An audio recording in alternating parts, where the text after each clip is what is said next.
असं म्हणतात की स्वामींचा आदेश आल्याशिवाय कोणीच अक्कलकोटला जाऊ शकत नाही आणि त्यांचा एकदा आदेश आला की कोणी त्याला टाळू शकत नाही. असं माझ्यासोबत देखील झालं. काल रात्री आम्ही 12च्या ट्रेनने कल्याणवरून अक्कलकोटच्या प्रवासासाठी निघालो.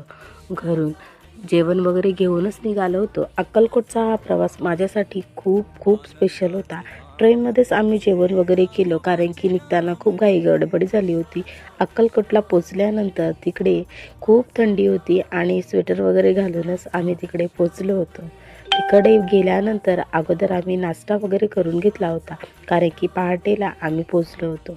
तिकडनं अक्कलकोटवरून स्टेशनवरून 12 किलोमीटरपर्यंत मंदिर होतं, तर तिकडे जाण्यासाठी आम्ही रिक्षामध्ये बसलो आणि अक्कलकोटला पोचल्यानंतर हॉटेलमध्ये स्टे करून आम्ही आंघोळ वगैरे करून नंतर मंदिराकडे निघालो. अक्कलकोटला गेल्यानंतर तिकडे हा टिळा लावला आणि तिकडनं गजरे घेतलेत. अक्कलकोट मंदिराच्या परिसरामध्ये स्वामी दिसतील, कारण की तिथे छोट्या छोट्या मूर्त्या, आणि तिकडनं नंतर आम्ही स्वामींसाठी मस्त आरतीची थाळी घेतली आणि मंदिराकडे निघालो. आम्ही सर्वात अगोदर वटवृक्ष मंदिर इकडे गेलो होतो. तिथे गेल्यानंतर खूप गर्दी होती. इथे प्रत्येक जागोजागी स्त्रियांसाठी आणि पुरुषांसाठी वेगवेगळ्या लाईनी होत्या आणि प्रचंड गर्दी होती. माझ्यासोबत काव्या आणि त्यांच्यासोबत शिव, अशा 2 लाईनांमध्ये आम्ही दोघं स्वामींच्या दर्शनासाठी रांगेत उभे होतो. प्रचंड गर्दी होती आणि त्या गर्दीतून एकच लक्ष होतं की स्वामींचं दर्शन. अखेर स्वामींचं दर्शन घेतलं आणि तिकडनं वटवृक्षाकडे गेलो. त्या वटवृक्षाला धागा बांधून माझ्या मनातली एकच इच्छा होती की स्वामी, माझ्या प्रयत्नांना यश द्या.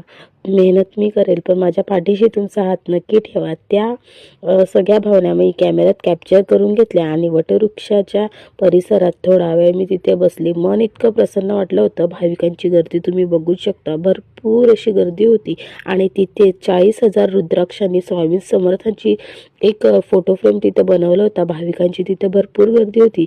तिथलं देखील दर्शन घेतलं आणि आम्ही निघालो बाहेर आणि थोडीशी शॉपिंग देखील केली. भरपूर थकलेलो होतो, आराम देखील केलेला नव्हता, त्याच्यामुळे इथे थोडीशी शॉपिंग केली आम्ही आणि थेट बाहेर निघालो. बाहेर निघून परत थोडासा नाश्ता वगैरे केला आणि मला एकदम अशक्तपणा वाटत होता, त्याच्यामुळे उसाचा रस वगैरे पिऊन घेतला आणि आम्ही निघालो हॉटेलकडे. थोडा वेळ आराम केला. सगळं एका ब्लॉगमध्ये सांगता येणार नाही, तर याचा दुसरा पार्ट देखील मी दाखवेल. तर चला भेटूया अशाच एका नवीन ब्लॉगमध्ये. श्री स्वामी समर्थ.